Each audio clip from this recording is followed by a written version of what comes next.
투쟁해 가지고 방송을 준비했으니까 여러분이 잘 소화하셔 가지고 도움 되셨으면 좋겠습니다. 오늘 이례적으로 투자 문제 바로 들어가도록 그렇게 하겠습니다. 자, 투자자들에게 혜택을 참 이런 교육을 인생의 이런 시점부터 알았으면 참 좋았겠다, 이렇게 제가 방송을 준비하면서도 항상 그런 생각이 들거든요. 이런 걸 누가 좀 이렇게 체계적으로 가르쳐 줬으면 훨씬 더 좋은 그런 성과를 누릴 수 있지 않았겠냐. 그래서 이제 오늘 방송을 보시는 분들이 제가 갖고 있는 그런 소망이 이제 선거 문제를 다 접고 난 다음에 나라가 상당히 어려워지겠구나, 무진장 어려워지겠구나, 말과 글로서 표현할 수 없을 만큼 나라가 어려워지겠구나, 그렇게 제가 이제 판단하고 이제 방송을 들으신 분들이 개인적으로 경제적 자유, 경제적 자립, 경제적 독립을 이루는데 도움이 될 수 있는 그런 컨텐츠로 제공하는 것을 방향을 잡아야겠다, 이렇게 생각했으니까 여러분들이 특별하게 이런 좋은 컨텐츠를 소화를 잘 하셔가지고 미래를 준비하는 데 도움을 받으셨으면 좋겠다, 그렇게 생각합니다. 여기 이제 보시면은 제가 아주 특별한 일이 있지 않으면은 이 에릭 발추나스 블룸버그 기자를 가끔 방문합니다. 여기 보시면 보글 이펙트라는 것이 이제 20세기에 가장 걸출한 금융혁신 상품이 바로 ETF입니다. 상장지수 펀드. 그게 많은 미국의 중산층들의 재산 형성에도 도움이 됐고 우리나라에도 크게 이런 영향을 미친 것이 바로 ETF, 이 상장지수 펀드인데 이제 그것을 만든 사람은 존 보글, 뱅가드의 창업자가 아니지만 그걸 대중화한 사람이 이제 존 보글이죠. 그래서 에릭 발추나스 기자가 최근에 쓴 글이 보글 이펙트다, 이런 책이 냈는데 뭐 이런 책은 한국에 많이 번역돼서 많이 읽혔으면 좋겠다, 그렇게 생각이 들거든요. 에릭 발추나스 기자. 이제 비교적 이렇게 폭넓은 그런 투자 세계에서 진행되고 있는 상황을 접할 수 있는 것이 에릭 발추나스 기자의 글입니다. 오늘 ETF를 다뤘네요. ETF가 2025년에 3관왕에 등극했답니다. 그러니까 출시 ETF 숫자, 그다음에 순유입 액수, 자산 운용 규모가 전부가 다 톱이 된 겁니다. 그래서 3관왕을 받았는데 여기 보시면은 올해 미국의 ETF는 3가지 주요 지표, 거래량, 출시 건수, 자금 흐름 모두에서 사상 최고 기록을 경신했고 우리는 이거를 트리플 크라운이라고 이야기합니다. 지금 이제 미국의 투자자들도 많이 개인이 직접 주식을 구매하던 것에서 그냥 저렴한 그런 운용 수수료를 내고 그다음에 ETF를 구입하는 추세로 많이 전환하고 있죠. 이제 간단하게 보시면은 출시 건수가 사상 최고, 거래량이 사상 최고, 한 해 동안 유입된 자금이 1조 4천억 불, 운용자산 규모가 5년 만에 3배 13조 달러, 한국의 미래에셋만 하더라도 2025년 10월 기준으로 해가지고 279조 정도로 운영하네. 어마어마한 겁니다. 그러니까 화면이 아주 선명해서 좋다는 말씀을 하시는데 카메라를 좀 갈았더만 훨씬 더 낫네요. 자, 여기 이제 보시면은 조사를 해보니까 미국의 상장 ETF 추세, 여기 보시죠. 어마어마하게 빠른 속도로 이렇게 많은 사람들이 ETF를 선택하는 겁니다. 2021년도에 475개 이름 ETF가 출시가 됐는데 2025년도에는 1036개 이상, 그리고 유입된 액수가 1조 2700억 달러, ETF의 이런 운용 자산 규모가 13조 불 정도가 되는 거죠. 여러분이 그냥 눈으로 딱 보시기에도 엄청나게 성장했구나 이렇게 보실 겁니다. 그 이제 오늘 이 보시면은 에릭 발추너스 기자가 시니어 ETF 애널리스트다. 그러니까 ETF나 이런 부분에 굉장히 조예가 깊은 기자죠. 그런데 뭐 반론도 있습니다. 여기 보시니까 오늘 작심하고 글을 썼는데 이 내용은 아마 ETF를 비난하는 한 그런 자산운용사가 있었는데 그 자산운용사가 출시한 그런 ETF가 실패했다. 그런 내용을 지금 이렇게 다뤘네요.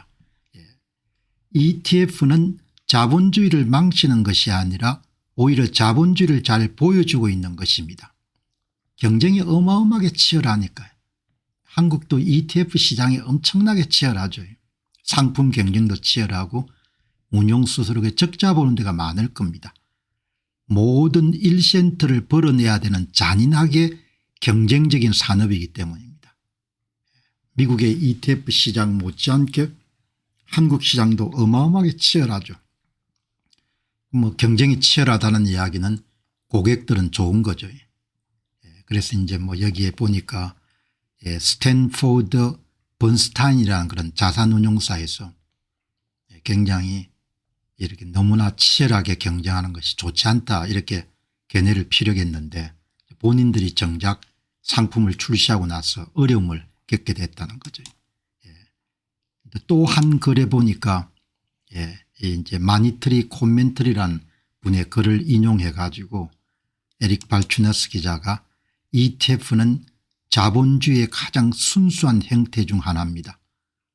저는 자산운용업계의 나머지 많은 부분이 오히려 사회주의에 가깝다고 생각합니다.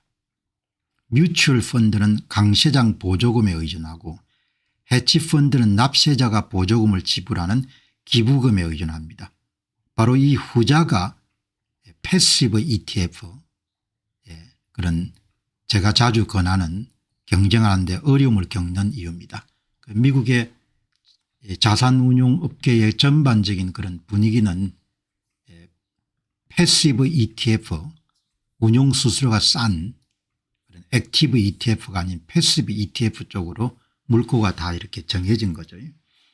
그러니까 뭐 오늘 여기 계신 분들도 자산운용을 자제분들이 할 때 패시브 ETF 운용수수료가 싼 패시브 ETF를 선택하셔야 되고 한국 정시에 상장한 ETF 미국 시장에 투자하는 한국 정시에 상장한 ETF를 이제 선택할 수도 있고 그거는 이제 원화 표시 자산이죠.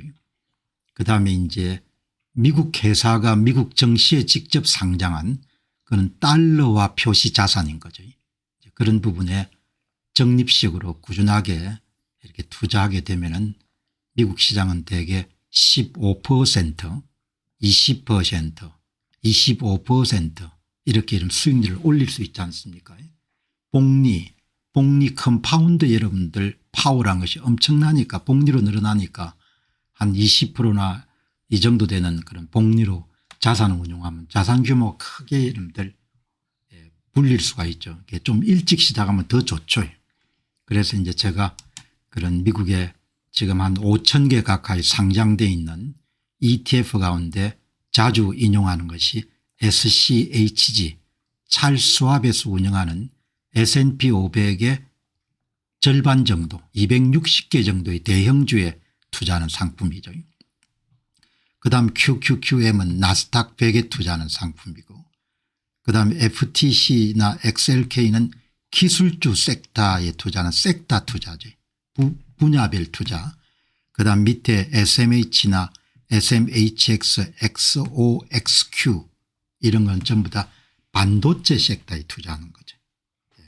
그러니까 QQQM하고 FTC는 많이 이렇게 겹치니까 뭐 두 가지 중에 하나를 해도 되고 아니면 절반 정도 투자를 해도 되죠. 변동성은 가장 위에서부터 밑으로 갈수록 심하죠. 그 대신 수익성도 동시에 맨 위에부터 아래로 갈수록 더 여러분들 커지는 거죠. 그러니까 미국에 5천 개 정도 ETF가 있지만 뭐 그렇게 유행에 휘둘릴 필요는 없고 그런 역사적으로 검증받은 그런 상품에 꾸준하게 적립을 해 나가면은 자산을 상당 부분 이렇게 늘릴 수 있지 않겠느냐 그렇게 생각합니다. 자, 여러분 이제 오늘 여기 이제 두 번째 방송은 시대의 흐름을 잘 읽고 좋은 종목을 선택해서 이렇게 투자하는 것은 대단히 중요하지 않습니까? 그래서 요즘에 이제 제가 많은 시간을 투입해서 소개하는 것은 비트코인에 대한 그런 투자 문제를 많이 다루는데 이게 이제 어느 세대나 다 주어지는 건 아니죠. 지금 비트코인이 출시된 지 16년째입니다. 16년째인데 이 나탈리 브루넬 팟캐스트 진행자하고 특히 이제 암호화폐나 비트코인 업계의 굉장히 대표적인 팟캐스트 아주 미녀입니다. 나탈리 브루텔하고 또 한 분이 이렇게 대화 나누는 걸 보니까 그래도 이제 비트코인에 대해서 투자하고 계시는 분들이나 그다음에 투자를 준비하고 있는 분들이나 아니면은 별로 관심이 없는 분들이 눈여겨봐야 될 거니 나탈리 브루넬이 하는 비트코인이란 무엇인가라는 부분에 정의할 때 가장 여러분들 적합한 정의가 평범한 사람들이 자산을 축적할 수 있는 대단히 수익성이 높은 자산인 거죠. 특별한 자산인데 그 자산의 특징이 딱 이렇게 정리됩니다. 비정치적이고 그다음에 전 세계적으로 거래되는 자본인 거죠. 비정치적 명실상부한 글로벌 애셋인 거죠. 금과 마찬가지로. 이렇게 여러분들 이 두 사람이 나누는 그런 대화록을 이렇게 풀어보니까 그중에 가장 핵심적인 키워드가 나탈리 브루넬은 인류 역사상 처음으로 평범한 시민이 경제적 기회를 갖기 위해서 비정치적이며 전 세계적으로 거래되는 자본을 축적하기 시작할 수 있는 돈의 형태가 그 돈도 여러분들 가치가 사라지지 않는 돈의 형태입니다. 이렇게 이름 정의를 하죠. 굉장히 중요한 그런 비정치적이고 전 세계적으로 거래되는 그런 최초의 자본이다. 이런 부분을 한 번 정도 공유할 필요가 있지 않겠느냐 그렇게 생각합니다. 다음은 이제 미국의 자산운용사 중에 가장 큰 정권과 관련해 가장 큰 플랫폼을 갖고 있는 데가 피델리티입니다. 이제 우리나라에도 피델리티 상품들이 많이 소개가 됐죠. 피델리티보다 자산 규모가 절반 정도인 회사가 찰스왑이고 그다음에 젊은 사람들이 좋아하는 그런 정권회사가 로빈후드 같은 정권 그다음 작은 정권회사들이 굉장히 많을 겁니다. 많은데 이 피델리티는 특히 이제 찰스왑이란 정권회사에 비해서 자산 운용 규모가 2배가 되고 그다음에 특히 이제 비트코인과 암호화폐 분야에서 굉장히 좀 앞서가죠.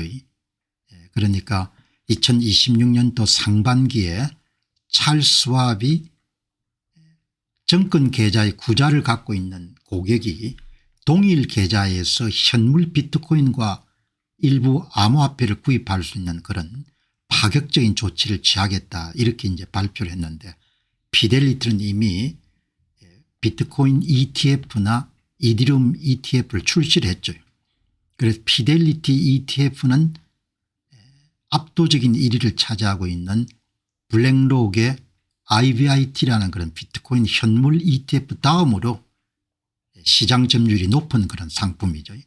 그러니까 피델리티 CEO가 생각하고 있는 것을 한번 보시면은 굉장히 도움이 될 것 같습니다. 시장이 어떻게 흘러가 저는 많은 사람들이 저축 분야에서 계속해서 역할을 할 것이라고 생각합니다.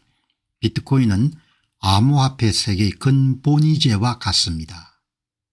우리가 여러분 자주 이야기한 장기 저축 수단 영어 표현으로 롱텀 세이빙 테크놀로지 그러니까 일종의 저축 계좌로 비트코인을 생각하는 거죠. 그렇게 해서 보시면은 이렇게 여러분들 이제 이 피델리티의 CEO가 여성분이네요. 여성분이 그렇게 흔하진 않은데 큰 회사에 보시게 되면 피델리티의 CEO는 비트코인은 견고하고 끈기가 있고 영원히 존재할 것입니다. 피델리티 CEO는 전혀 망설이지 않았습니다. 그녀는 비트코인을 좋아하고 개인적으로 비트코인을 소유하고 있고 많지는 않지만 그리고 암호화폐 세계에서 근본위제로 본인은 간주하고 있다. 그러니까 이른바 디지털 에셋 디지털 자산에 투자할 때는 압도적인 비중이 비트코인이 차지해야 되는 거죠. 비트코인이. 그녀는 BTC가 모든 경기 사이클에 살아남았고 스스로를 입증했고 사람들의 장기 저축 수단으로 자리매김했다는 점에서 그 의미를 부여합니다. 장기 저축 수단이죠. 가치를 저장할 수 있고 동시에 가치를 그 어떤 자산보다도 빠른 속도로 증식할 수 있는 수단인 거죠. 그래서 요즘에 유행하는 디베이스먼트 트레이드 자국 화폐 가치 하락을 방어할 수 있는 대단히 요긴한 그런 이제 자산인 거죠. 그렇게 해서 이제 보시면은 이렇게 인터뷰를 했는데 인터뷰 내용 가운데 이 저축으로서의 역할을 할 수 있다는 점을 강조하네요. 저축. 그래서 이제 자주 말씀드린 롱텀 세이빙 테크놀로지로서의 비트코인을 마치 저축 계좌에 저축하듯이 그렇게 모으는 것은 대단히 중요한 것 같다. 그런 부분을 이런 사람을 통해서 한 번 정도 더 확인할 수가 있는 거죠. 그다음 이제 삼손모라는 분은 이 업계에서 굉장히 이제 이름이 좀 나 있고 그다음에 특히 이제 국가 단위에서 비트코인을 전략적 보유고로서 이렇게 확정하는 것을 설득하는 상당히 이제 영향력이 있는 인물 가운데 하나가 삼손모 씨입니다. 여러분 시대가 어디로 흘러가는지를 한번 잘 보시기 바랍니다. 제가 자주 피델리티의 전설적인 그런 마젤린 펀드를 운영했던 피터 린치 이야기를 여러분들에게 자주 말씀드리지 않습니까? 피터 린치가 우리한테 그렇게 이야기하지 않습니까? 여러분께서 월마트가 IPO 상장할 때 월마트의 가치를 모를 수가 있습니다. 모르는 상태에서 월마트에 투자를 할 수는 없는 겁니다. 그러나 10년의 세월이 흐른 다음에 월마트의 사업 모델이 상당히 뛰어나구나 그때 투자를 결정하셔도 됩니다. 그렇게 10년 뒤에 투자하신 분들을 대개 30배 정도의 수익률을 올렸습니다. 그렇게 피터 린치가 이야기를 하지 않습니까? 전설적인 펀드 매니저가. 그러니까 뭐 너무 늦었다 이렇게 생각하실 필요는 없을 것 같아요. 그래서 이제 이런 플랫폼을 통해서 공부를 우리가 하는 겁니다. 삼손모 이야기 여러분들 보시기 바랍니다. 모든 미국 은행들이 비트코인의 무릎을 꿇었습니다. 불과 6개월 사이에 일어난 일입니다. 무릎을 꿇었다는 것은 모든 은행은 아니고 대다수의 은행들 웰스파고나 JP 모간이나 시티뱅크나 뱅크 오브 아메리카나 이런 대부분의 미국 주요 여러분들 전국적 규모의 그런 은행들이 비트코인의 수탁 그리고 담보 이런 부분에 대해서 적극적으로 뛰어들고 있는 거죠. 그게 6개월 정도 사이에 일어난 거지 않습니까? 그다음에 모든 지수 지금 모간 스탠리가 1월 15일 날 디지털 자산을 50% 이상 보유하고 있는 기업들을 그런 수동적 펀드 투자 대상에서 제외하겠다. 리스트에서 빼겠다. 이렇게 위협하고 있지 않습니까? 모든 지수는 비트코인 보유 기업의 무릎을 꿇을 것입니다. 갑자기 그들이 비트코인 보유 기업을 좋아하게 된다는 의미가 아닙니다. 그것은 순수한 필연입니다. 전 세계가 하이퍼 비트코인나이제이션 될 때 이들을 포함하지 않으면 그들의 지수는 무의미해질 것입니다. 시장의 대세가 여러분들 크게 디지털 자산을 이제 투자 대상 자산 할당 대상으로 여기는 것이 대세가 되기 때문에 MSCI나 같은 모건 스탠리 같은 회사가 자기신들이 갖고 있는 그런 힘을 이용해 가지고 인지로 역사 발전을 역주행시키거나 이런 부분들이 효과가 없을 거라고 저는 보거든요. 예. 그렇게 여러분들 비트코인 보유 기업을 리스트에서 빼는 것은 불가능하게 될 것이다. 이렇게 이제 이야기를 하는 거거든요. 예. 그렇게 보시면은 비트코인이 여기 이제 이 방송하다 보면은 하이프 비트코나이제이션 혹은 비트코나이제이션 이런 용어가 많이 등장하죠. 그 비트코인나이제이션을 우리말로 하면 비트코인화 이렇게 볼 수가 있는데 이 용어를 한번 정의를 정확하게 하고 넘어가면 좋겠어요. 자주 나오는 용어니까. 하이프 비트코인나이제이션은 비트코인이 전 세계적으로 자발적인 시작 채택을 통해 어답션을 통해 가지고 궁극적인 글로벌 화폐 형태로 빠르게 자리 잡아가는 과정을 하이퍼 비트코이나이제이션이다. 이렇게 부르시면 좋을 것 같습니다. 그래서 이제 라자소니 캐나다에서 활동하고 있는 인도계 여러분들 그런 재무 전문가죠. 이렇게 이야기합니다. 비트코인은 전 세계에서 가장 큰 자본풀을 지금 끌어들이고 있습니다. 그런데도 사람들은 16년째 폰지 사기라고 주장합니다. 가까운 미래에 개인이 상당한 양을 손에 넣는 것은 거의 불가능해질 것입니다. 개인이 이제 여러분들 물론 시장에 사는 것은 불가능하지 않습니다. 왜냐하면 높은 가격을 지불하면 항상 팔려고 하는 사람은 있을 테니까. 그러나 라자소니가 늘 강조하는 것 같이 개인 차원에서 감내할 수 있는 그런 가격을 지불하고 비트코인을 사는 것이 굉장히 어려울 것 같다. 이런 이야기를 전문가답게 이야기를 하는 겁니다.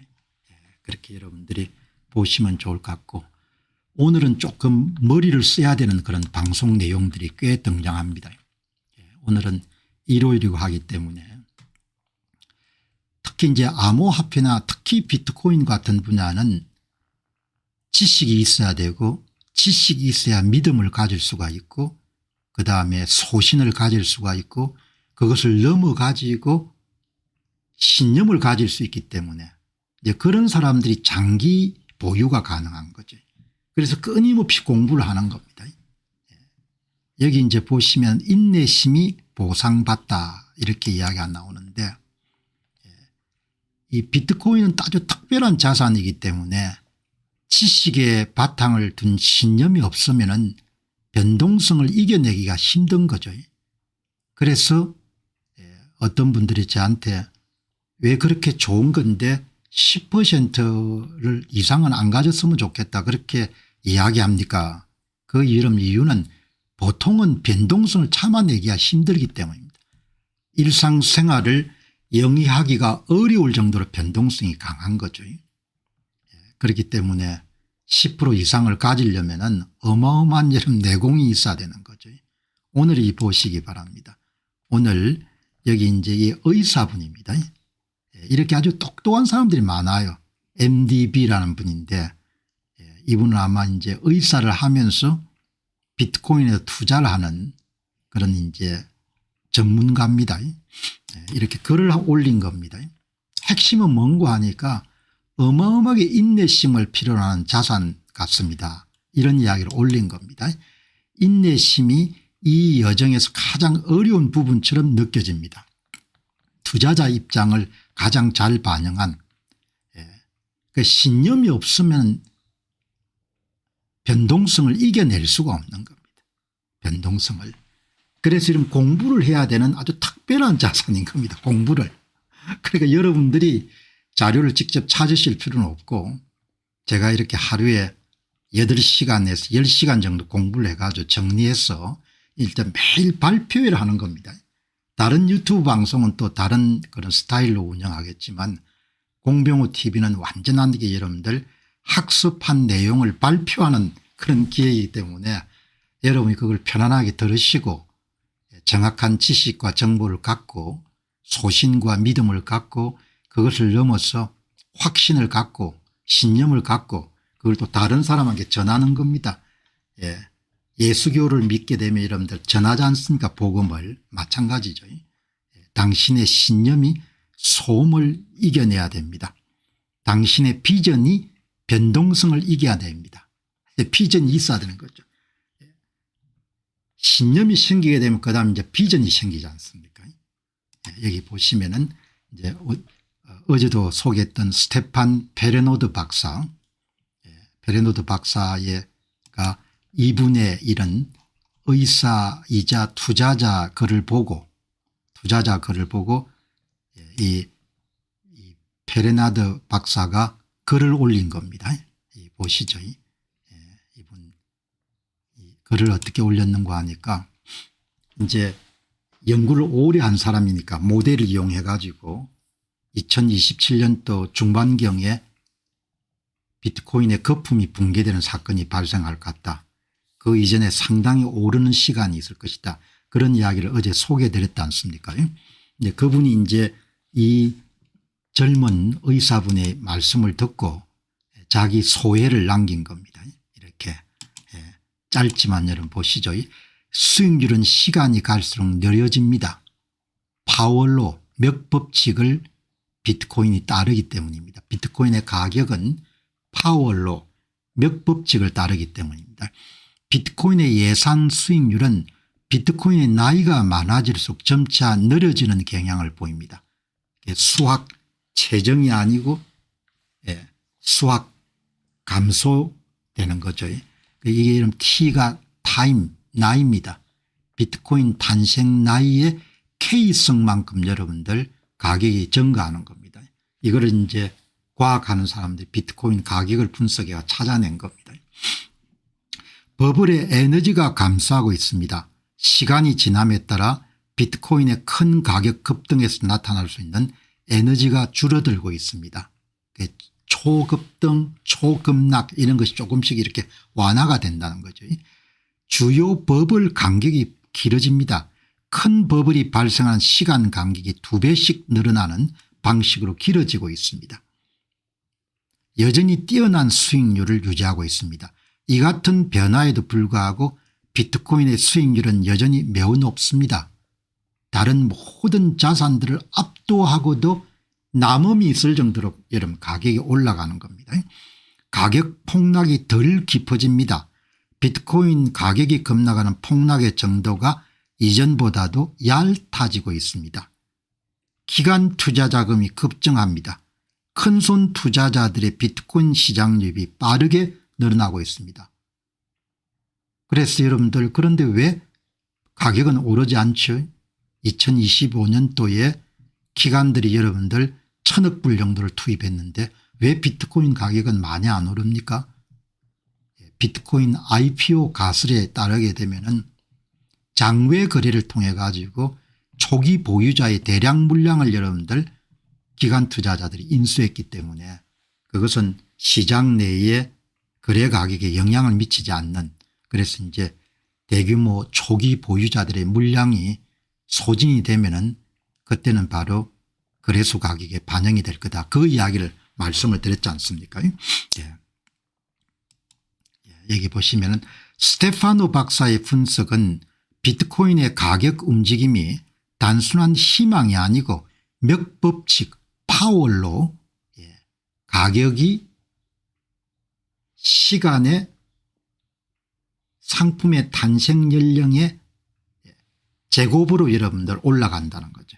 과학적 패턴에 근거하고 있다는 점을 강조합니다. 따라서 투자자들은 변동성에 흔들리지 말고 장기적인 안목으로 비트코인을 보유하실 수 있어야 됩니다. 그러면 지식이 있어야 되는 거죠. 그죠? 지식이. 수학 체감의 법칙이 적용되지만 여전히 압도적이죠. 그죠? 어제 방송을 못 들으신 분들을 위해 가지고 중요한 내용이니까 한번 강조하죠. 어제 방송에 가격 정점이 언젠가 이거를 스테판 페레노드 박사가 몇 법칙 그다음에 풀이의 분석 이렇게 세 가지 분석을 조합해 가지고 이렇게 발표를 했죠. 핵심적인 내용은 세 가지 과학적 방법을 조합해서 다음 주요 버블은 2026년 말이나 2027년 2분기에 발생할 가능성이 높고 한 5월 전후죠. 그다음에 가격은 2026년도 2분기 그리고 하반기부터 급격한 상승을 경험하기 시작할 것이고 그다음에 버블이 형성되는 건 기간 자금이 어마어마하게 유입돼 가지고 결국 버블이 붕괴되는 상황까지 오게 될 것이다.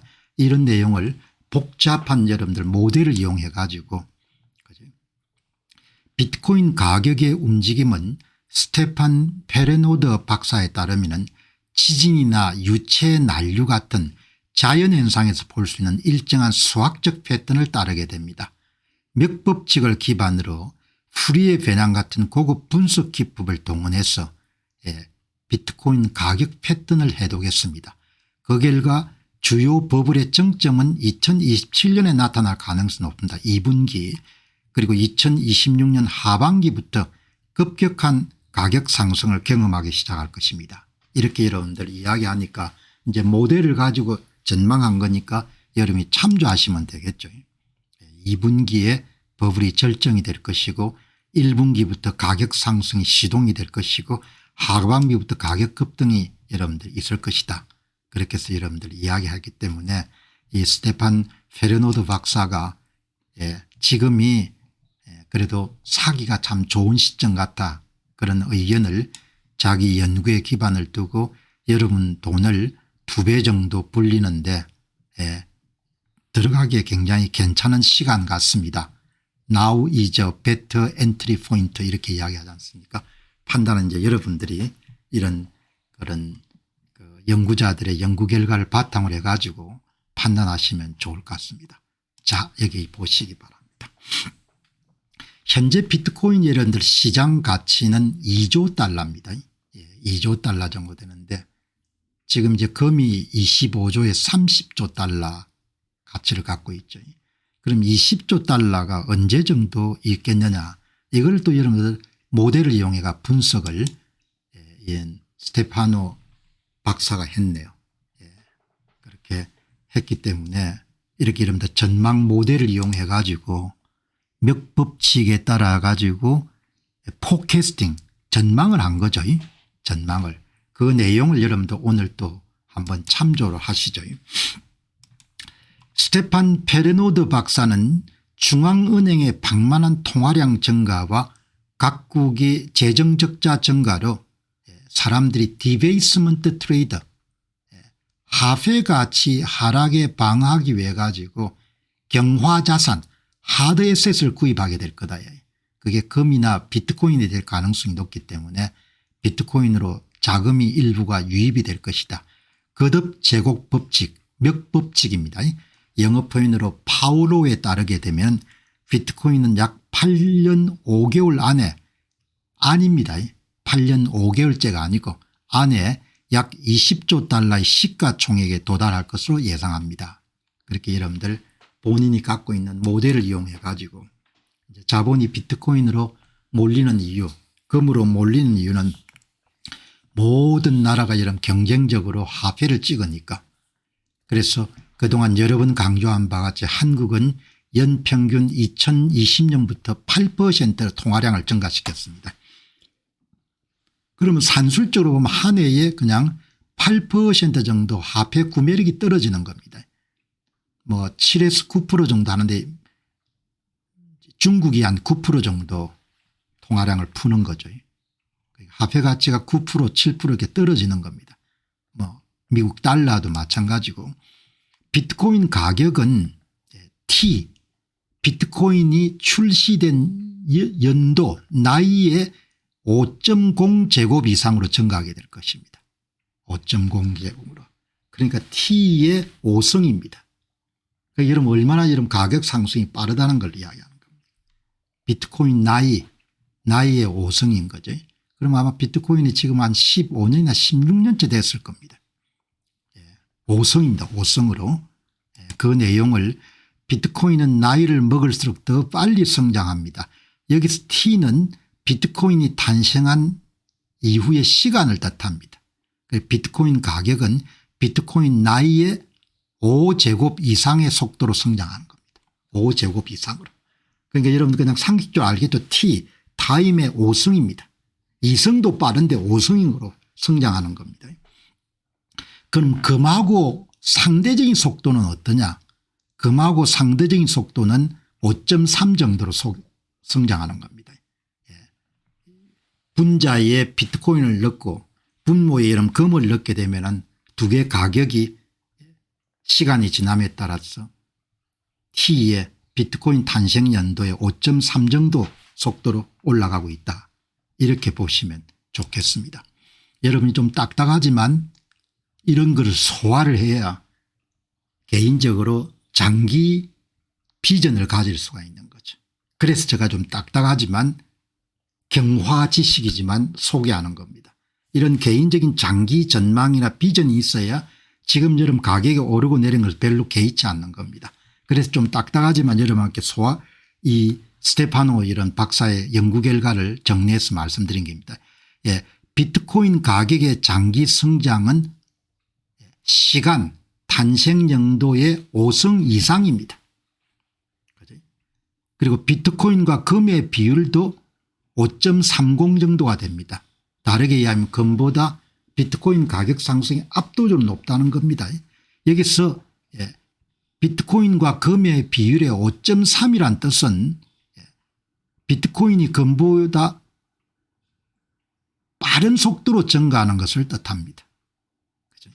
그러니까 비트코인 자체만 보게 되면은 시간의 5승으로 증가하고 비트코인과 금의 이런 상대 비율로 보게 되면 5.3승으로 증가하는 겁니다. 그래서 비트코인은 금보다 훨씬 강력한 동력을 갖고 있다는 주장은 로그 플러스의 지수가 높을수록 여기서 여러분들 5.3이라는 지수가 되는 거죠. 그러니까 단위가 너무 크기 때문에 비트코인 가격 이꼴은 비트코인 탄생 연도의 5.3 이렇게 된 거를 로그로 단위가 크기 때문에 Y도 로그 Y 그다음에 여러분 X도 로그 X로 처리해가 여러분들 단위를 낮추게 된 겁니다. 그럼 5.3이 기울기가 되는 겁니다.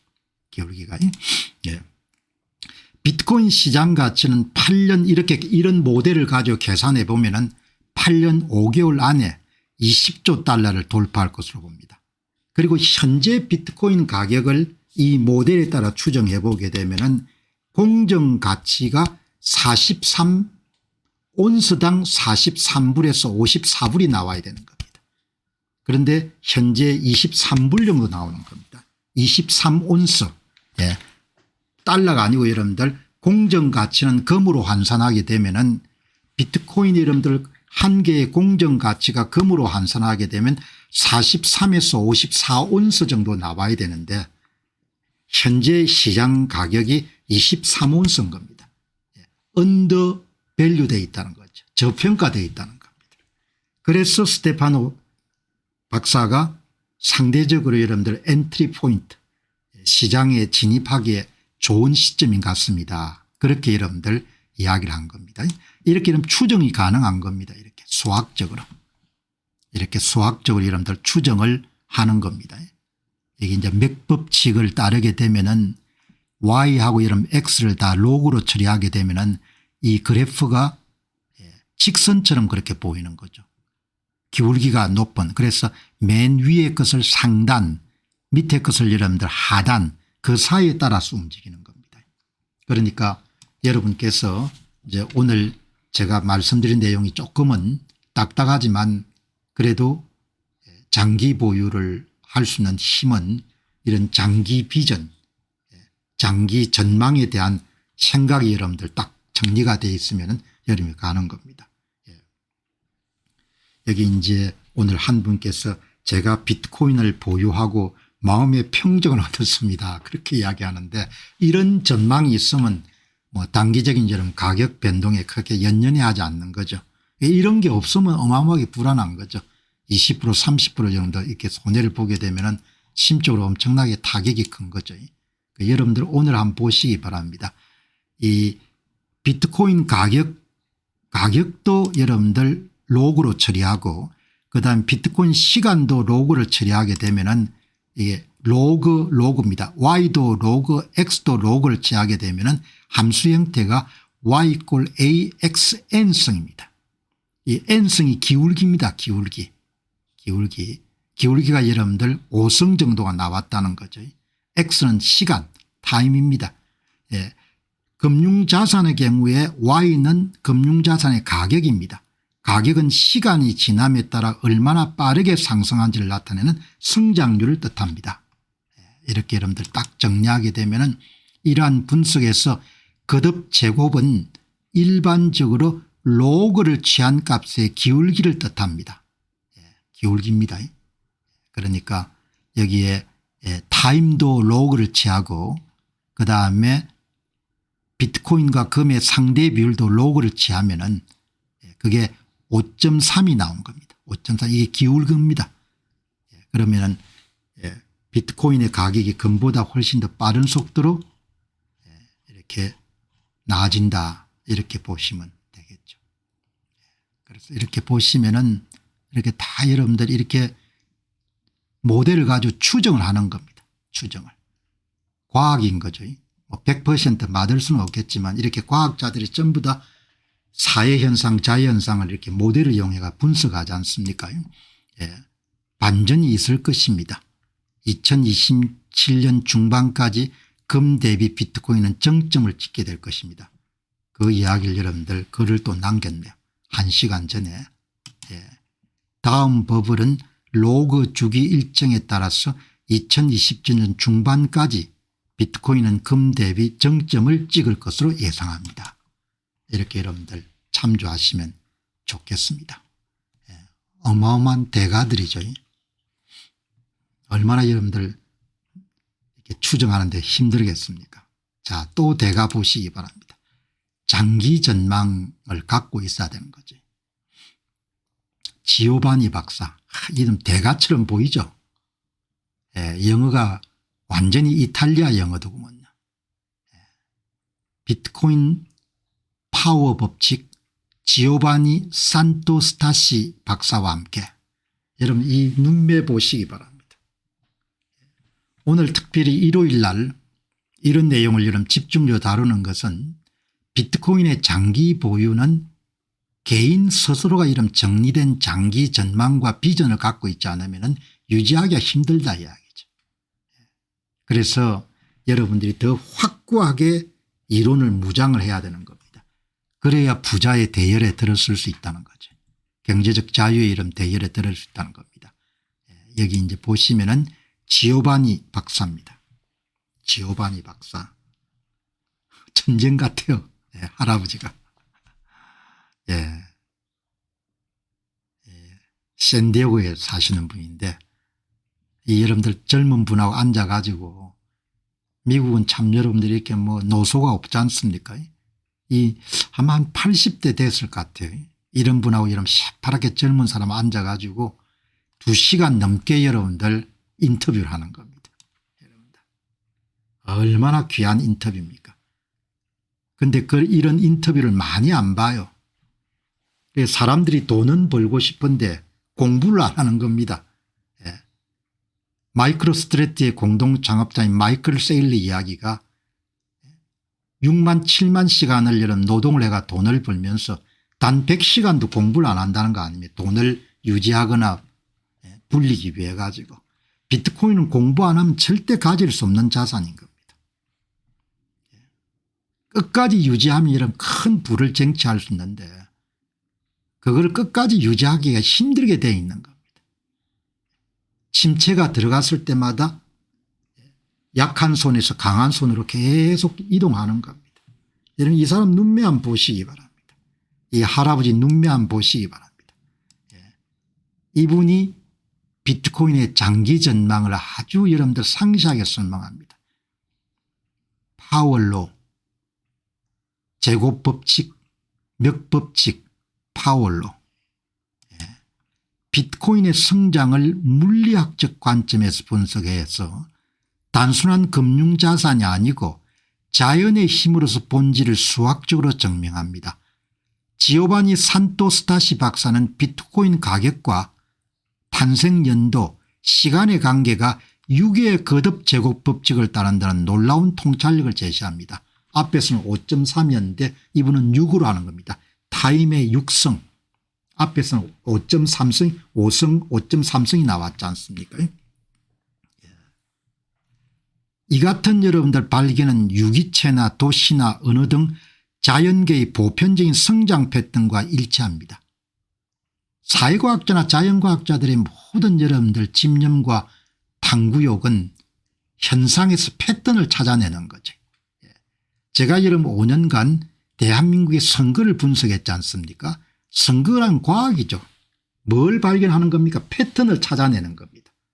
선거관리위원회가 발표한 득표수를 가지고 패턴을 찾아내는 패턴을 이렇게 찾아낼 수 있는 겁니다.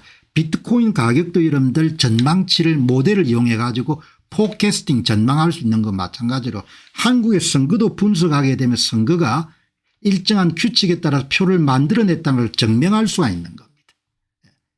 사회과학과 자연계학은 다 일치합니다. 뭘 하냐 인과관계를 이용해 패턴을 분석하는 겁니다. 패턴을. 4년 반감기론 전부 다 패턴 분석이죠. 데이터를 가지고. 한참 한국은 멀었습니다. 공부들을 많이 했는데 아무런 이해가 과학적인 마인드가 전혀 안 돼 있는 겁니다. 여러분 지금 말씀드린 게 답답하게 여기시는 분들 계실 겁니다. 이런 거 말라고 필요하뇨. 그렇게 그럼 그런 사람들은 소프트 핸드이기 때문에 오랫동안 유지할 수가 없는 겁니다. 공부를 해야 되는 거죠. 예? 대한민국 선거도 공부를 해야 되는 공부할 생각이 없는 겁니다. 백성들이 공부할 생각 먹방은 좋아하지만 여러분 선거 데이터가 어떻게 만드는지를 관심을 가지지 않는 겁니다. 그래 그 수준만큼만 사는 겁니다. 그 수준 이상은 살 수가 없는 겁니다.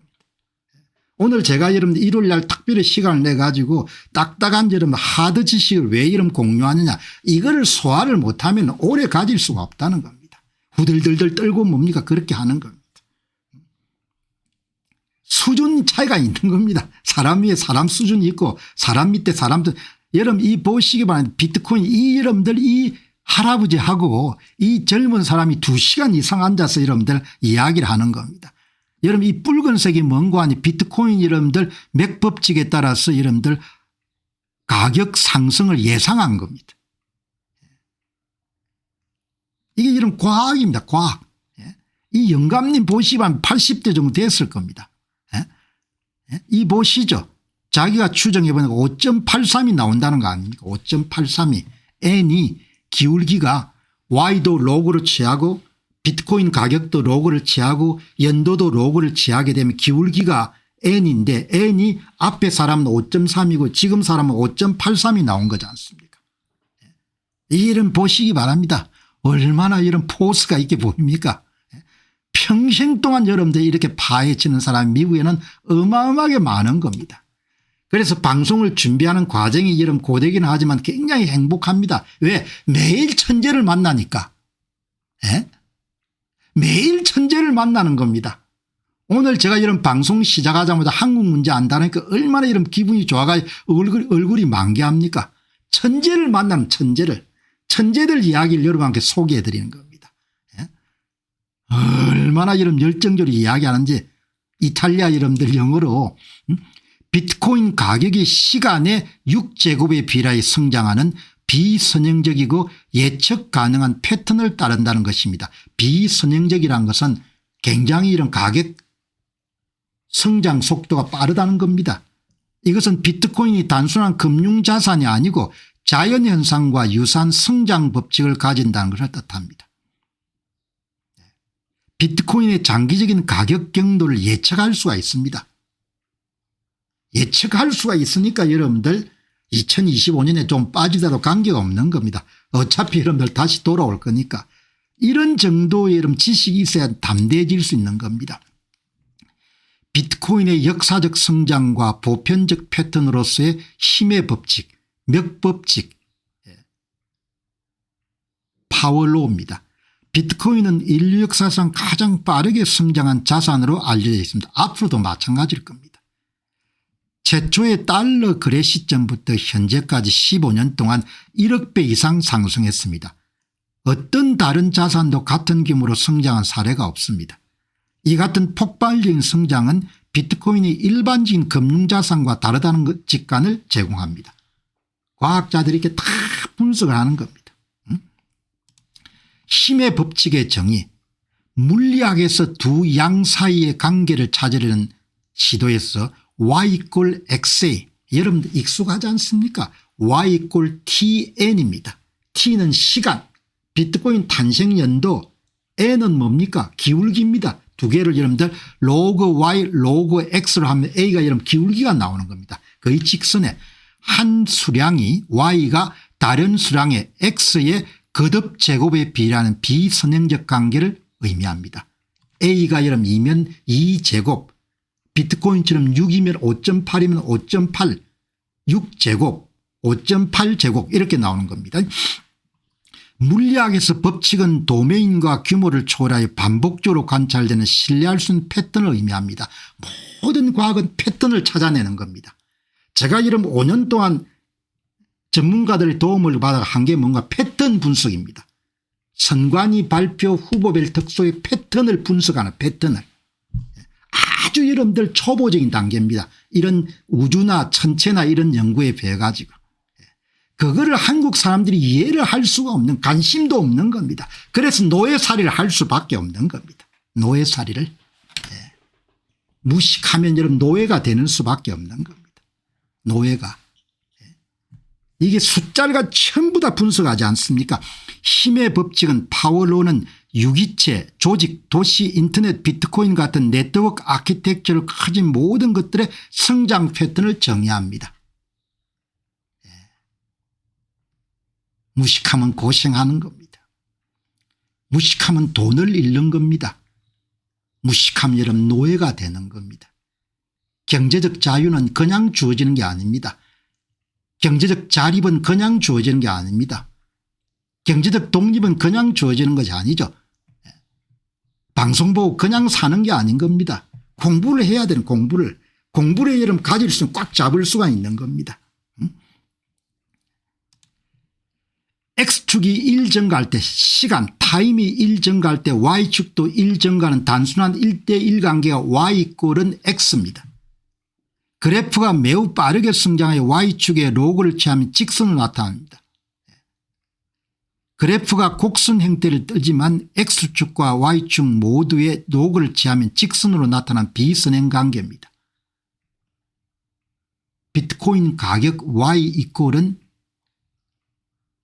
AX, 비트코인 시간 두 개를 양쪽에다 로그를 취해줘. 로그 Y, 로그 X를 취하게 되면은 타임 위에 올라있던 N이, 이런 타임 위에 올라있던 N이 기울기가 되는 겁니다.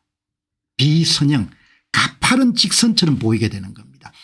X 수량이 조금 변할 때, 시간이 조금 지날 때 비트코인 가격 Y 수량이 크게 변하는 곱셈 효과가 발생하게 됩니다. 여러분 아주 중요한 것을 이 할아버지가 우리한테 이야기해 주는 겁니다. 시간이 갈 때마다 5.83승처럼 늘어납니다. 가격이. 그게 대박 상품이 되는 겁니다. 그냥 갖고만 있으면 되는 겁니다. 그래서 buy and hold and forget이라 하지 않습니까? 그냥 잊어버리라 사고 난 다음에. 고민할 거 없이 그냥 잊으면 된다 이야기지 않습니까? 여기 이제 정확하게는 5.83입니다. 6의 거듭 제곱 법칙, 파워 로 오브 6, 비트코인의 성장은 초선형 관계입니다. 기울기가 어마어마하게 가파른 겁니다. 비트코인 가격의 로그 값하고 비트코인 탄생 연도의 로그 값이 거의 직선처럼 보이는데 그 기울기가 이런 어마어마하게 이런 가파른 겁니다. 이렇게 이런 가파르게 나오는 겁니다. 가파르게. 가격과 시간 사이의 관계를 나타내면 비트코인 가격은 시간에 비례한다. 탄생 연도의 육성에 비례한다는 겁니다. 비트코인을 보유하는 시간이 2배가 되면은 여러분이 10년 대신에 20년을 이런 비트코인을 갖고 있으면 2의 육성 64배가 증가하는 겁니다. 시간이 3배가 되면 3의 육성 720배가 증가하는 겁니다. 이런 지식을 갖고 있어야 유지를 할 수가 있는 겁니다. 이런 지식을 갖고 있어야 마음의 평정심을 유지할 수 있고 이런 지식을 갖고 있어야 경제적 독립을 쟁취할 수가 있는 겁니다. 이 법칙은 비트코인 네트워크가 확장되고 통화되는 과정을 수학적 언어로 설명하는 것이다. 이런 내용을 전부 다 할아버지가 이름 다 이렇게 우리와 함께 설명을 해 주는 겁니다. 예? 비트코인 가격이 워낙 큰 값이기 때문에 그냥 Y를 쓸 수 없고 로그를 취해가 숫자를 낮춰야 됩니다. 예. 로그로 취해 가지고 예. 로그는 지수를 반환하는 연산이고 Y축에 로그를 취하면 각선이 10배의 성장을 나타내는 질 수 있는 방식으로 전체 가격 역사를 볼 수가 있겠습니다. Y축에만 로그를 취하고 X축은 선형으로 유지한 그래프를 보면 비트코인 가격은 아름다운 곡선 형태를 가지게 되지만 그러나 두 개를 다 로그를 취해버리면 거의 직선처럼 나온다 이야기죠.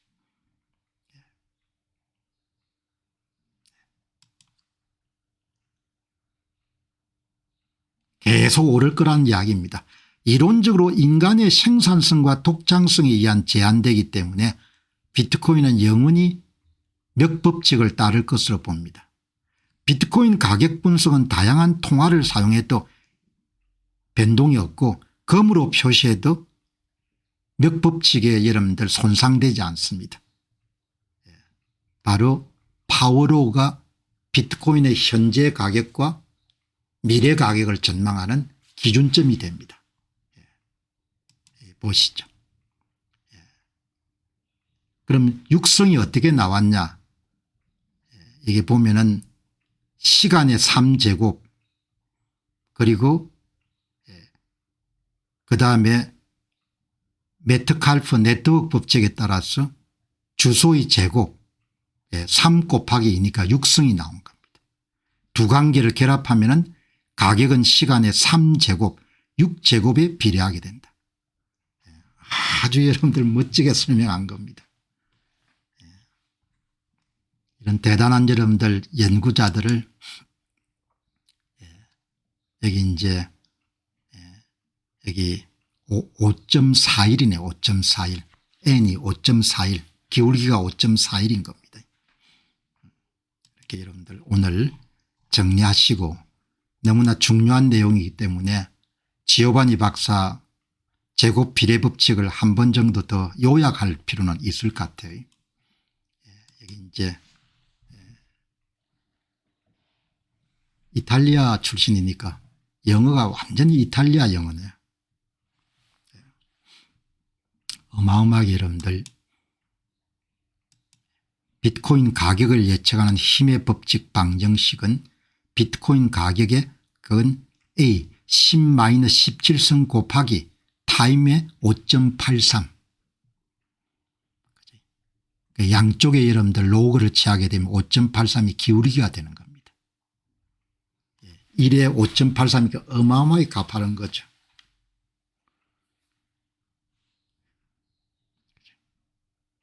이걸 발표할 때가 65,000불이었네요. 10만 100만 달러 도달 시점은 이 방정식에 따르면 2033년에 400만 달러에 도달할 것으로 예측된다. 현재 시점에서 2배의 시간이 지나면 가격은 현재 가격의 65배인 450만 달러가 될 것으로 예측한다. 이 방정식은 2045년에 약 1000만 달러를 예측하고 이것은 다른 시나리오로 이용한 최대 1300만 달러와 유사하다.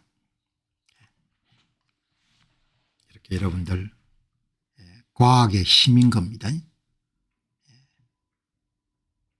여기 보시면은 제가 계산을 한번 해보니까 이게 2028년도에 26만 6천 불 지금 10만 불 가정해 가지고 2025년도에 2030년도에 47만 불 2035년도에 10년 후죠 162만 불 15년 후에 437만 불 이렇게 이런 계산을 이 맥법칙에 따라 가지고 계산하면 이렇게 여러분들 답이 나오는 겁니다.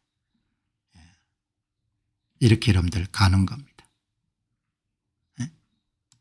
이렇게 여러분들 자 여기 이제 보시면은 힘의 법칙은 여러분이 보시다시피 이런 앞에서 말씀드렸던 내용들이죠. 초선형 관계, 그리고 아주 중요한 것은 가격은 시간의 육성 정도로 발전한다, 증가한다. 비트코인을 보유하는 시간이 2배가 되면 2의 육성 64배, 3배가 되면 3의 육성 720배 이렇게 증가하는 거죠. 이렇게 이런 과학적인 논거나 이런 부분을 잘 이해하고 본인이 소화를 할 수가 있으면 단기적인 가격 변동은 뭐 그렇게 이제 중요한 게 아닌 거죠. 여러분들이 참조를 하셔가지고 오늘은 또 특별하게 일요일 날 한번 정리를 하는 겁니다. 대단한 기회를 놓쳤다. 여기 보시죠. 이 방송을 준비하다 보면 이제 이 분야에서 긴 글을 쓸 수 있는 좀 심층 분석을 행할 수 있는 분이 여기에 이 메릴랜드 HODL이라는 분이 글을 좀 긴 글을 쓰는 분이에요. 긴 글을 쓸 수 있다는 것은 상당한 실력이 있다는 거죠. 단문은 누구든지 쓸 수가 있는데 한번 보시죠. 가격은 그렇게 의미가 없다는 겁니다. 가격이. 그리고 여기 보시면은 여기 이제 비트코인을 소유한 사람들은 단기 가격 변동이나 반감기나 이런 부분을 좀 초월해야 된다는 거죠. 왜냐하면 이것이 보통 금융자산이 아니고 아주 특별한 자산이기 때문에 어제 잠시 나왔지만 삼중점 자산, 트리플 포인트 에셋이기 때문에 차원이 다른 자산이다. 국을 사는 거하고 이런 비트코인을 사는 게 다르다는 겁니다.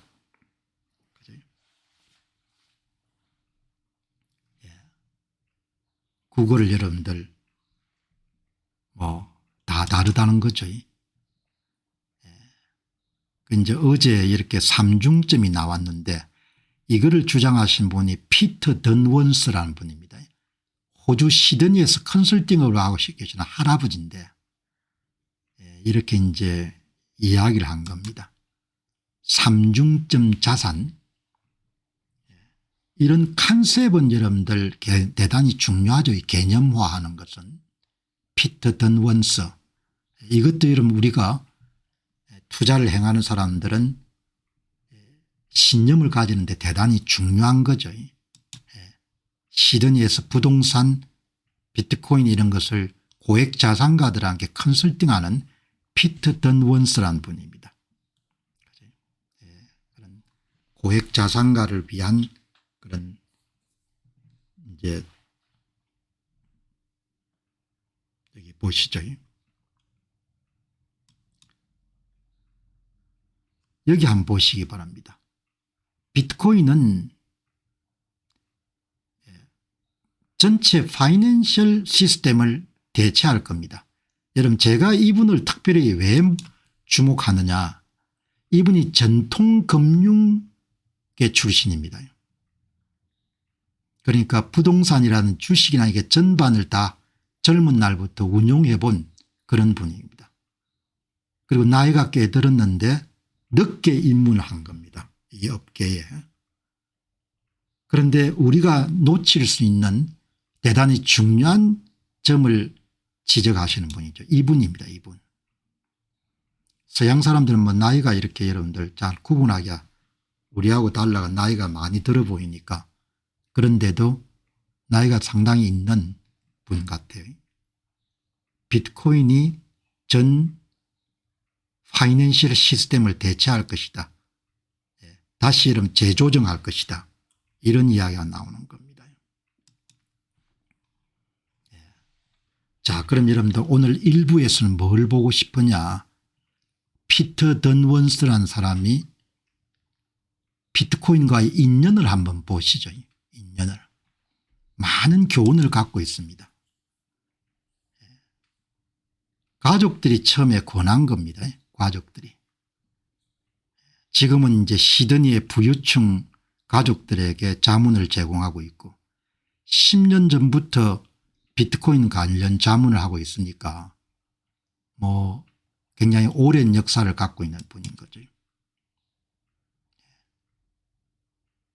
3달러일 때 여러분들 가족의 일원이 권한 겁니다. 그런데 그걸 받아들이지 않은 거죠.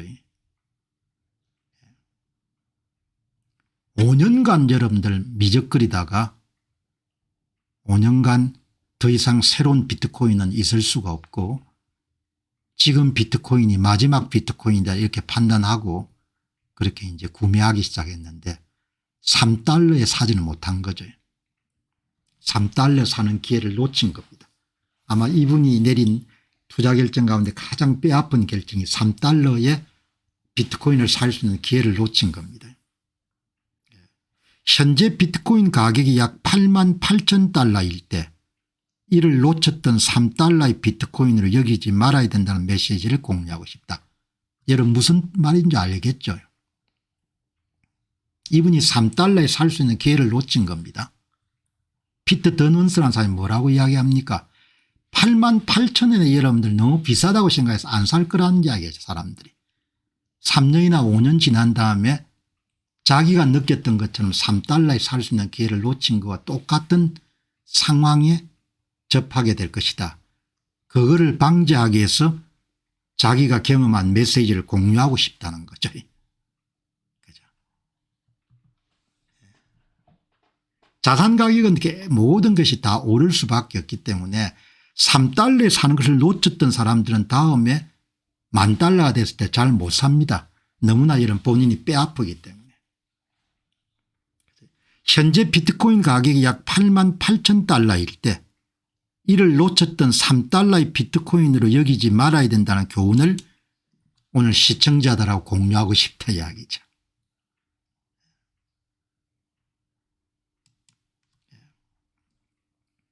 비트코인도 이와 같아서 부동산 투자자들이 22만 달러에 매입했던 토론토 서부 지역 부동산이 현재 75만 달러가 되었을 때 22만 달러에 샀던 투자자들이나 22만 달러에 망설였던 투자자들은 75만 달러에 살 수가 없는 겁니다. 그 심리적 장벽을 못 벗어나는 겁니다. 비트코인도 이와 비슷해서 3달러에 받던 자산이 나중에 가격이 오르면은 예를 들어 3,000달러나 8만 달러가 됐을 때 나는 그 배를 놓쳤다는 생각 때문에 다시는 건드리지 않으려는 심리가 작용. 이게 본능인 겁니다.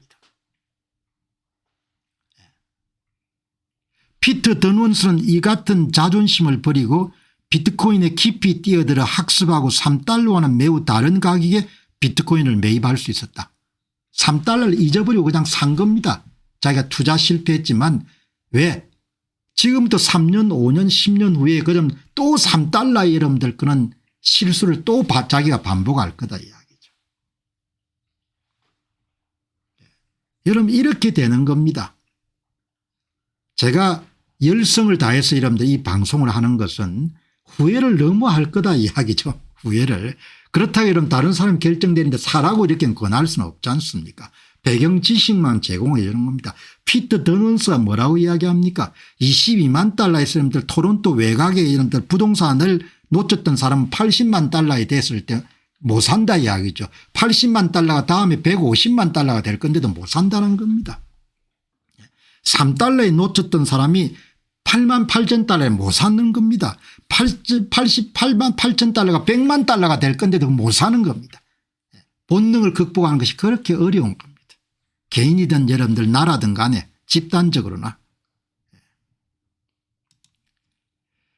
비트코인은 피터 더넌스의 인생 최고의 투자였습니다. 3달러 못 샀지만 피터 린치 이야기처럼 월마트 여러분들 IPO 할 때 못 샀지만 뒤에 샀다는 이야기죠. 비트코인을 더 연구할수록 앞으로의 상승 여력이 과거보다 더 크다고 진심으로 말할 수 있습니다. 진심으로 말하는 겁니다. 여러분 진심으로 말하는 겁니다. 10년 또는 20년 후에는 8만 8천 달러에 살 수 있던 이 순간들을 되돌아보면 3달러일 때를 돌아본 것과 똑같이 생각할 것이라고 전망합니다. 후회할 거라고 전망하는 거죠. 100만 달러 됐을 때 여러분들 제가 계속 방송을 하고 있을 겁니다. 공병호라는 사람이 건강하게 오랫동안 여러분들 활동을 할 수가 있으면 100만 불, 200만 불, 300만 불, 400만 불, 500만 불 계속 여러분들 방송하면서 가겠죠. 여러분 이야기 들어보시기 바랍니다. 비트코인을 연구하면 연구할수록 앞으로 상승 여력이 과거보다 더 크다고 진심으로 말할 수 있습니다. 이렇게 진심으로 말할 수 있습니다. 예? 활자로 이렇게 해놨으니까 그렇지 직접 말을 들어보면 여러분 더 와닿지 않습니까? 예? 이분이 여러분들 진심으로 말하는 겁니다. 예? 내가 표현할 수 있는 것이 이 정도인 거죠. 진심으로 이야기하는 겁니다. 진심으로.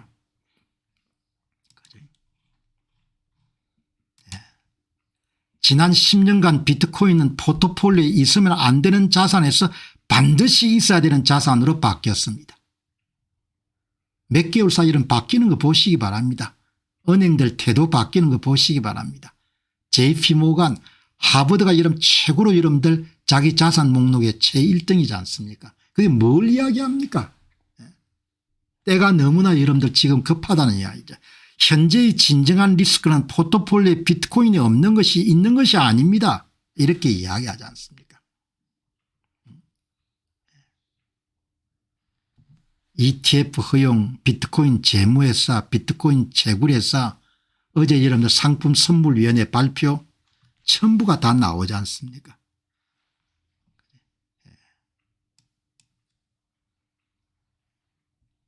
리스크 조정 기준으로 볼 때 지금이 5년 전보다 비트코인을 매수하기에 가장 좋은 시점입니다. 스테파노 박사가 이야기하지 않습니까? 상대적으로 볼 때 괜찮은 엔트리 포인트 같다, 진입 시점이 같다 이렇게 이야기하지 않습니까? 아무리 봐도 이런 진입하기에 너무나 좋은 시점인 거죠. 2024년 1월 이전에는 비트코인을 보유하는 것이 비난받을 일이었지만 이제는 보유하지 않는 것이 비난받을 수 있는 상황으로 바뀌었습니다. 여러분들 한 20년 흐른 다음에 손자가 물어볼 겁니다. 할아버지 그때 뭐 했어요? 딴 사람들 다 비트코인 샀다고 하는데 그렇게 물을 겁니다.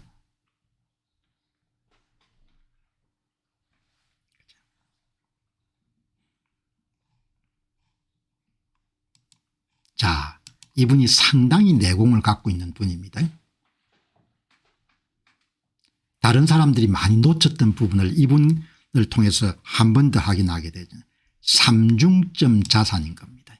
피터 던원스의. 이거는 부동산 주식 이런 걸 다 다루보지 않은 사람이면 나오기가 힘든 회계나 이런 부분을 다 다루지 않으면 나오기 힘든 이야기를 하는 겁니다.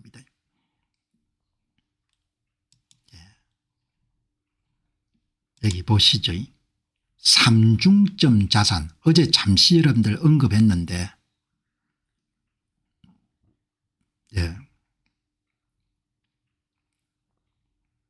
이거를 여러분 한번 보세요. 삼중점 자산 이런 자산은 없다는 겁니다.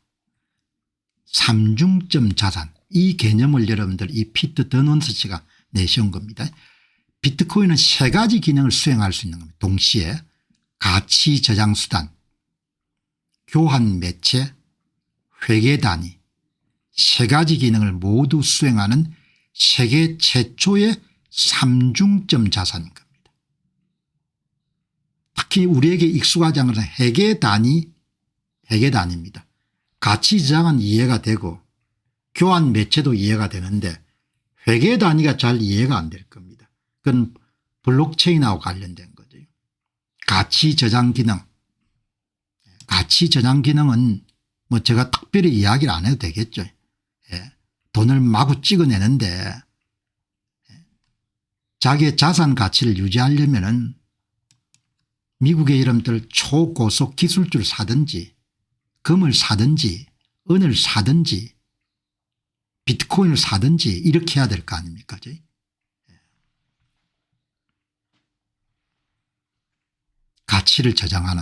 가치를 저장할 수 있어야 되지 않습니까?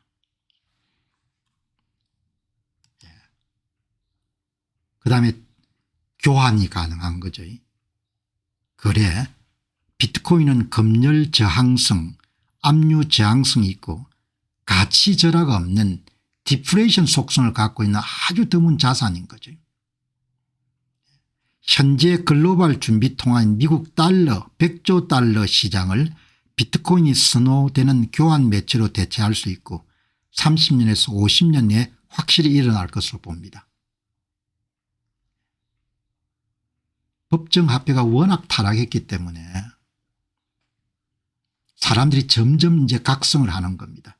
공병호 TV를 보는 사람들은 거의 전부 다 각성이 된 거지 않습니까? 화폐 가치를 방어해야 된다는 것이. 이상훈님이 공 박사님 방송을 매일 아침 들으면서 아침 비트코인과 저녁에 미국 ETF를 살 수 있어 행복합니다. 행복한 거죠. 좋은 ETF를 사놓으면 매일 성장하니까. 비트코인 여러분들 좀 침체되다 갑자기 성장할 거니까.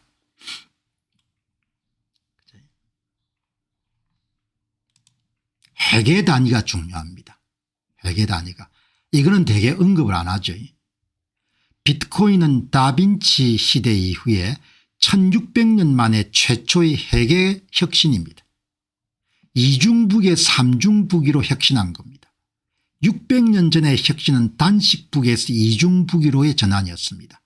이것은 글로벌 붐을 일으켰습니다.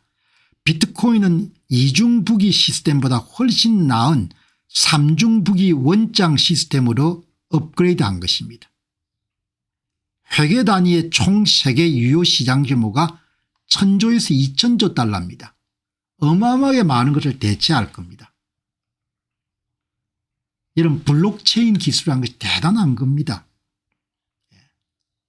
거래 당사자 외에 제3자가 여러분들 장부를 공유하는 시스템인 겁니다. 회계 단위 혁신한 것이 어마어마하게 큰 겁니다. 그래서 암호화폐 시장도 굉장히 커질 것 같아요. 이 부분이 아주 중요합니다. 이 부분을 여러분 특별히 강조하는 사람들은 그렇게 많이 못 봤습니다. 회계 혁신, 그러니까 가치 저장 혁신,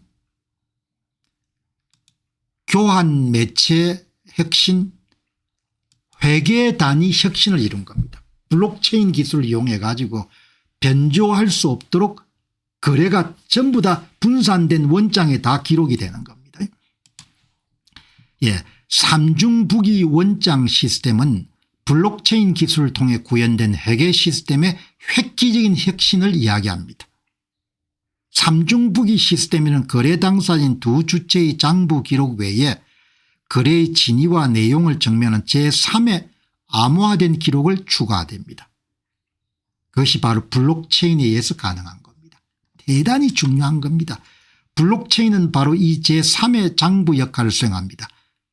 거래가 발생하게 되면 해당 거래 정보는 암호화 성명이 된 디지털 영수증 형태로 생성되고 분산된 공용 원장인 블록체인에 기록됩니다. 블록체인에 기록된 데이터는 시간이 기록되고 암호화되어 있어 한 번 기록되면 쉽게 변경하거나 위변조할 수가 없습니다. 수백 년간 이어져온 이중북이 시스템에 제3의 불변 계층을 추가함으로써 회계의 투명성과 효율성과 보안성을 획기적으로 개선하게 된 겁니다. 어마어마한 시대를 살고 있는 겁니다. 여러분 지금 우리가 아마 시간이 지난 다음에 여러분들 릭 엘드만이 뭐라고 이야기합니까? 여러분 2035년 되면은 2030년 지금부터 5년 후에 비트코인 시장이 19조 달러, 토큰화 시장, 토커나이젠 시장이 17조 달러가 될 겁니다. 거래 비용을 현저하게 줄이고 삼중부기가 가능한 시대가 열리게 된 거죠. 누군가의 허락을 받고 여러분들 원장을 작성할 필요가 없는 겁니다. 이더리움이 제공하는 스마트 컨트랙트라는 계약서를 통해 여러분들 모든 게 다 거래가 이루어질 수가 있는 겁니다.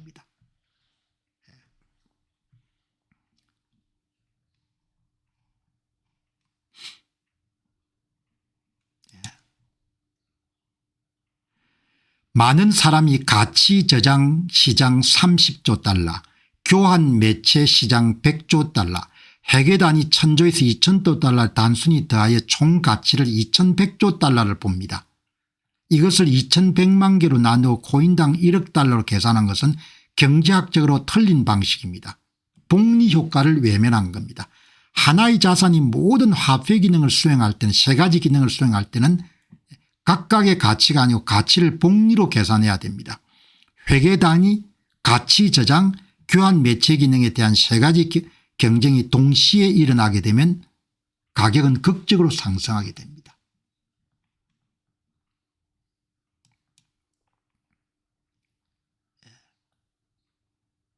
대부분의 사람은 이 가치들을 더하기만 할 뿐이고 복리 효과를 이해하지 못해서 이용 가능한 시장 규모를 과소 추정합니다. 이 정보가 전 세계에 고르게 분배될 때까지는 시간이 걸리겠지만 이 사실을 세상이 깨닫게 되면 수십억 달러짜리 비트코인 될 것입니다. 현재 8만 8천 달러에 사는 것 15년 전 3달러에 살 기회와 동일한 기회입니다. 여러분 방송 굉장히 진지하게 들으시기 바랍니다.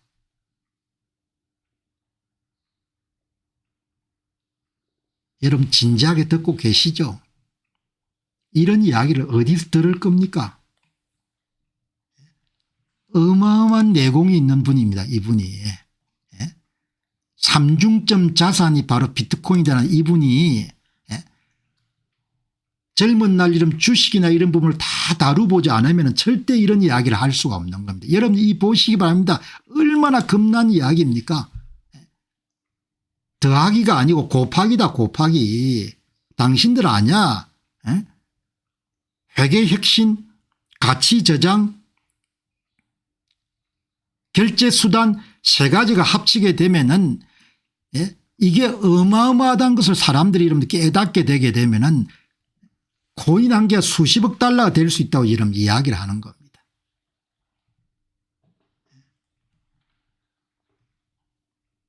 현재 8만 8천 달러에 사는 것 15년 전 3달러에 살 기회와 동일한 기회입니다. 얼마나 여러분들 이야기를 여러분들 이런 이야기를 아주 집중해서 좀 진지하게 들어야 이 의미가 와닿는 겁니다.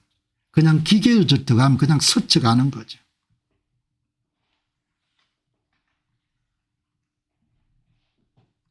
특히 이분이 이야기하는 회계혁신,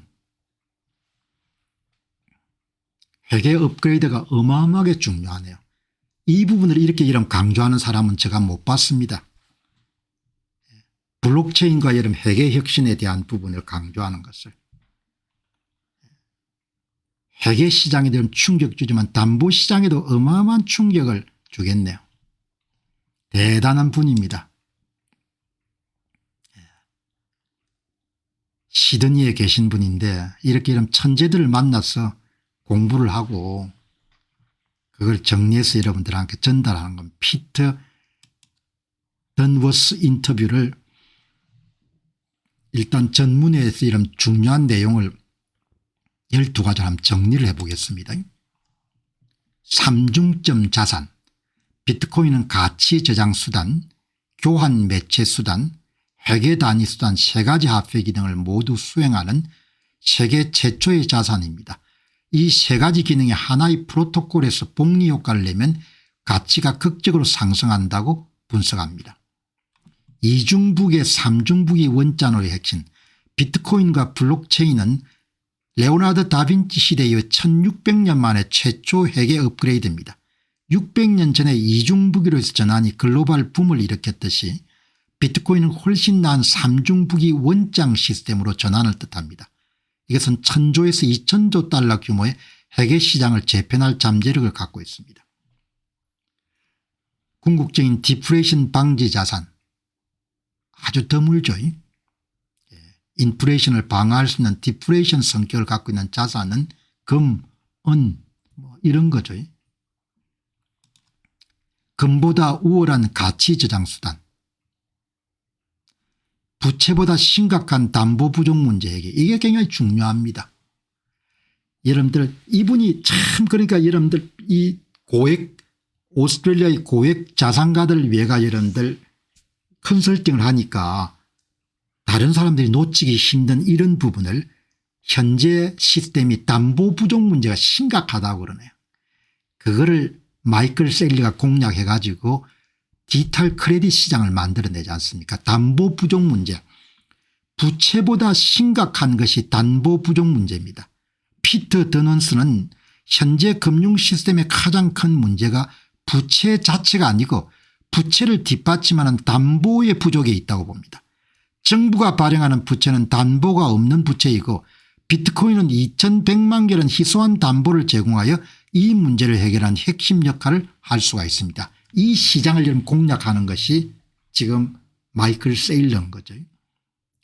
없는 것이 리스크인 필수 자산이 되었습니다. 지난 10년간 비트코인은 있으면 안 되는 자산에서 반드시 포트폴리오에 있어야 되는 필수 자산으로 바뀌었습니다. 현재의 진정한 리스크는 비트코인을 보유하지 않는 것이고 리스크 조정 기준으로 볼 때 지금이 5년보다 훨씬 더 좋은 매수 시점입니다. 여러분 5년 전에 샀으면 좋았겠죠. 여러분 5년 전에 샀으면 좋았을 겁니다. 싸니까. 그때는 불확실성이 너무 컸던 거죠. 지금은 규제 리스크나 이런 부분이 많이 여러분들 제거가 된 겁니다. 제가 볼 때는 거의 원금 손실 가능성이 아주 낮은 자산이 돼버린 겁니다. 스테파노 박사 여러분들 엔트리하기엔 굉장히 좋은 시점이다. 진입하기엔 좋은 시점이다. 왜 그렇게 이야기했겠습니까?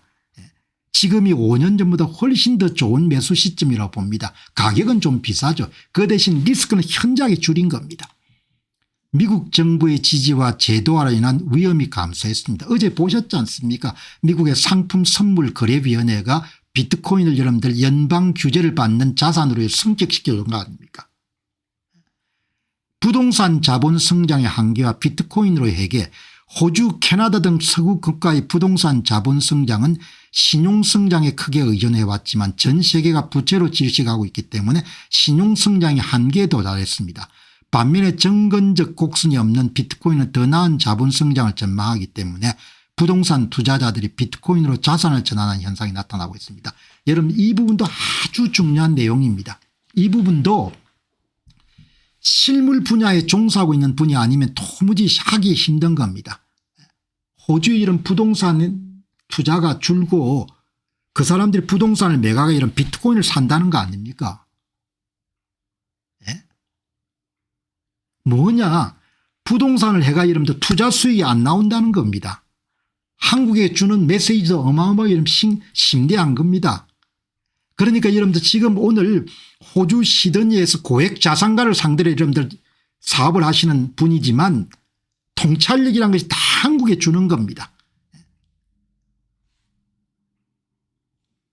세대 간 부의 보전과 불평등 해소 수단, 화폐 타락으로 인한 자산의 화폐화 문제로부터 부를 보호해 줄 탈출구로 인식됩니다. 돈을 워낙 찍어낼 거니까.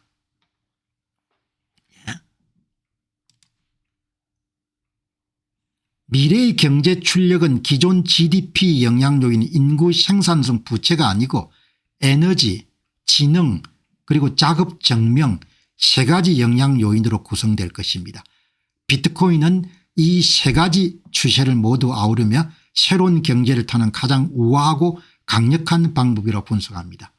여러분들 인터뷰 보니까 어마어마하게 내공이 있는 분이에요. 장기적으로 비트코인이 은행과 기관에 큰 타격을 줄 것으로 봅니다. 이렇게 이야기를 했네요. 주옥 같은 인터뷰입니다. 오늘 다룬 인터뷰는. 그래서 오늘 방송을 준비하는데 시간이 많이 걸린 겁니다.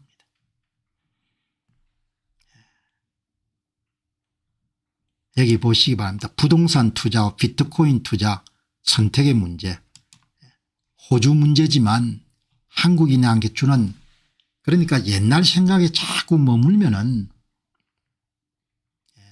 여러분 젊게 살아야 됩니다. 이제는 젊게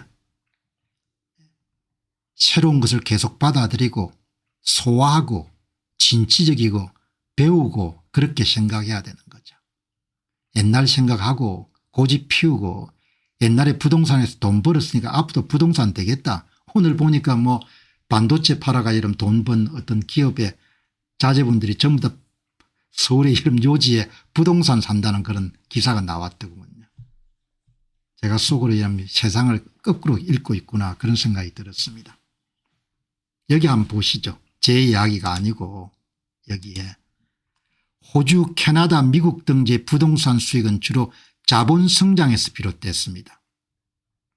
자본 성장의 요인은 인구 통계와 신용 성장입니다. 전 세계가 부채로 질식하고 있기 때문에 더 이상 신용 성장이 어렵습니다. 부동산 투자에서 자본 성장이 없다면, 돈벌이가 안 된다면 투자할 이유가 없습니다. 부동산 투자는 상한선 있는 정근적 곡선을 가집니다. 부동산 투자의 한계 때문에 더 나은 자본 성장을 가지며 점근적 곡선이 없는 비트코인으로 관심을 돌리게 됩니다. 그래서 여러분들 뭐죠? 글랜트 카돈이라는 부동산 재벌이 비트코인에 대해서 그렇게 관심을 가지지 않습니까? 사모으고.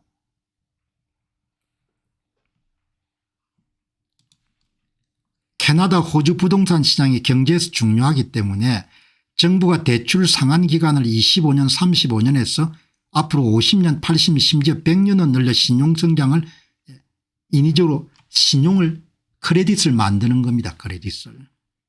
피터 더넌스는 이 같은 정부의 형태가 문제의 본질을 인정한 것이라면서 자기 스스로는 이미 비트코인에 동의하고 있기 때문에 반박할 필요가 없다고 말합니다. 돈이 안 된다는 이야기인 겁니다. 돈이.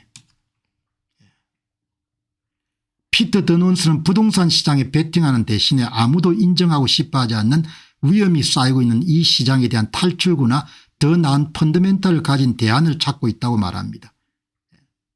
현재 부동산 시장은 사람들에게 완전히 이해된 자산입니다. 비트코인은 부동산보다 훨씬 중요하며 부동산을 비화폐화할 것이지만 인구의 5% 미만이 그 잠재력을 이해하고 있습니다. 대부분 모른다는 겁니다. 비트코인은 수요 곡선 공급이 역전되고 있고 부동산에 막대한 레버리지를 사용한 것보다 투자 리스크가 훨씬 적다고 판단합니다. 앞에서 여러분들 제가 자주 강조하는 바와 같이 투자의 방향과 투자의 대상을 잘 선택해야 낭패를 피할 수가 있다는 이야기죠.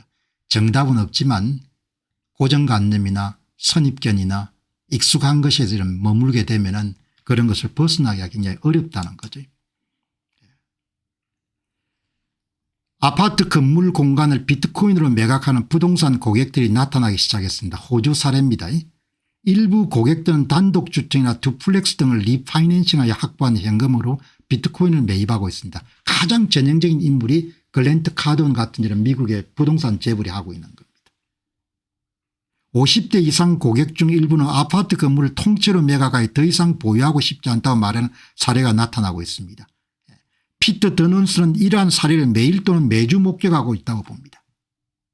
여러분 아주 귀한 정보입니다. 호주 시드니에서 여러분들 고액자산가들 컨설팅하면서 여러분들 거기서 일어나고 있는 상황을 여기 벌써 깨우친 사람들인 겁니다. 부동산 수익률을 가지고 안 된다 이야기죠. 부동산 수익률을 가지고. 그래서 이런 그 시장을 공략한 거 아닙니까? 디지털 크레딧 시장. 10% 이상 수익을 낼 수 있는 그런 부동산이 드물지 않습니까? 부채 자체가 지금 문제가 아니고 부채를 뒷받침하는 담보가 이런 부족한 게 문제다는 거지. 비트코인은 이 같은 담보 문제를 해야 하는데 핵심적인 역할을 수행할 수 있다는 겁니다. 그걸 가지고 사업을 하겠다는 거 아닙니까? 이렇게 디지털 크레딧 시장을 활성화해 가지고 이렇게 디지털 크레딧 시장을. 이제 비트코인에 대한 비난은 양자 컴퓨팅하고 익명성 문제인데 여기에 대해서 이제 이 피터 더넌스 씨가 조사를 많이 해봤을 겁니다. 여기 보시게 되면은 재료공학자들과 대화해 보면 비트코인 네트워크를 손상시킬 만큼 충분한 큐빗을 제공할 수 있는 재료가 아직 없다는 것입니다. 양자 컴퓨터나 프라이버시에 대한 우려는 비트코인을 포트폴리오에 보유하지 않는 것보다 훨씬 적은 문제입니다. 사람들은 처음에 공포 불확실성 의혹을 들었을 때 약간의 노력 없이 무시하기 쉽습니다. 대부분의 사람들이 아직 비트코인에 대해서 그 단계입니다.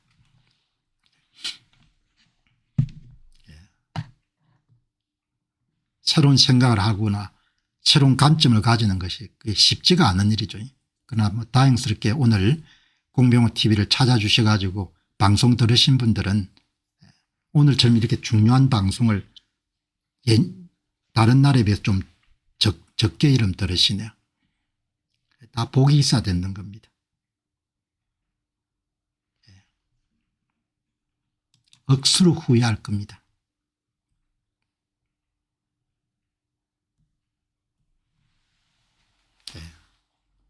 어마어마하게 후회하겠죠.